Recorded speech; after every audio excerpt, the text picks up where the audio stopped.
ایک حدیث میں آتا ہے، اللہ تعالیٰ خود فرماتے ہیں من ترکہا مخافتی، جس نے کسی غیر محرم کی طرف دیکھا، بلکہ غیر محرم سامنے آئی اور اس نے اپنی نظروں کو نیچے جھکایا میرے خوف کی وجہ سے، ابدلتہ ایمانا یجد حلاوتہ فی قلبہ، میں اس کے بدلے میں اس کو ایسا ایمان دوں گا کہ اس کی حلاوت کو یہ اپنے دل کے اندر محسوس کرے گا۔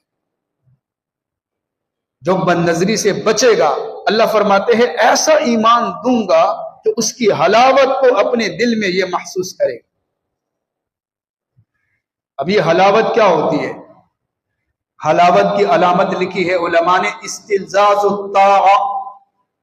اچھا، ملا علی قاری رحمہ اللہ نے اس حدیث کی تشریح کرتے ہوئے لکھا ہے ان حلاوت الایمان اذا دخلت قلبا لا تخرج منہ ابدا، ایمان کی حلاوت جس دل کے اندر داخل ہو جائے ہمیشہ کے لیے اس دل سے حلاوت نہیں نکلتی۔ حلاوت کہتے کسے ہے؟ استلذاذ الطاعہ، بندہ جب عبادت کرے تو اسے مزہ آئے۔ ایک تو نماز ہوتی ہے نا، جیسے ہم نماز پڑھتے ہیں تو بڑی کوشش ہوتی ہے کہ مختصر ہو جائے، مختصر۔ تراویح کے اندر بہت مسئلہ ہوتا ہے کہ مختصر تراویح ہو جائے، نماز کے اندر بھی یہی مسئلہ۔ جن کو ایمان کی حلاوت ملتی ہے ان کی چاہت ہوتی ہے کہ تلاوت جاری رہے اور ہم تلاوت کو سنتے رہیں، ہم قرآن پڑھیں اور ایسی تلاوت کریں کہ وہ ختم ہی نہ ہو۔ میں اس کی مثال دیتا ہوں، آپ نے یہ واقعات سنے ہوں گے، پڑھے ہوں گے۔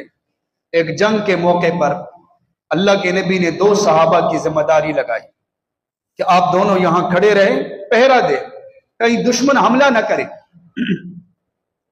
وہ دونوں کھڑے رہے، باقی صحابہ سو گئے۔ دشمن آیا، دونوں میں سے ایک نے نماز شروع کی تہجد کی اور دوسرا بھی سو گیا، ایک رہ گیا۔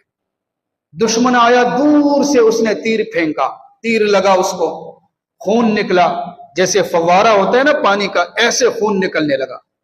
دوبارہ اس نے تیر مارا، تیسرا تیر اس نے مارا۔ جب یہ اس نے کمزوری محسوس کی تو اس نے نماز ختم کر دی، اپنے ساتھی کو جگایا کہ کوئی آیا ہے حملہ کرنے کے لیے۔ اس نے کہا سبحان اللہ، یہ کیا ہے؟ جب پہلا تیر آپ کو لگا آپ نے مجھے کیوں نہیں جگایا؟ اس نے کیا جواب دیا؟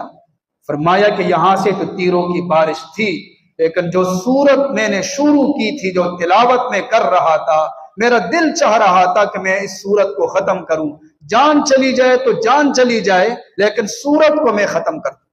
اس کو کہتے حلاوت۔ تلاوت جاری ہے، جسم سے خون نکل رہا ہے لیکن حلاوت ہے۔ ایسے بہت سارے واقعات۔ ایک صحابہ کا واقعہ آپ نے سنا ہوگا، نوجوان صحابی، اس کی شادی ہو گئی، بیوی کی طلب بھی تھی بہت زیادہ، اپنے کمرے میں آ گئے تو بیوی سے کہا ہمارے اس زندگی کی ابتدا ہے دونوں کی، ایسا کرتے ہیں کہ 2 رکعت نفل سے ابتدا کرتے ہیں۔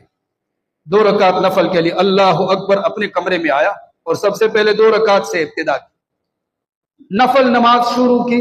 صبح ہو گئی، نماز کا وقت ہوا، سلام پھیرا تو بیوی بیٹھی ہوئی تھی، فوراً کہنے لگے معاف کرے، مجھے یاد نہیں رہا، میں نے جیسے ہی نیت باندھ لی جنت میرے سامنے آ گئی تو ساری چیزیں میرے دماغ سے نکل گئی تو مجھے یاد نہیں رہا۔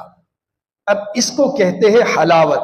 آج کا نوجوان ہو، اس کی شادی ہو جائے اور پھر وہ اپنے کمرے میں جائے، پھر 2 رکعت پڑھے، اس کو تو الحمدللہ بھی یاد نہیں آئے گی، بڑی کوشش کرے گا کہ ذہن میں کوئی صورت آ جائے، وہی دلہن کی شکل آئے گی، اس کو تو صورت بھی یاد نہیں آئے گی۔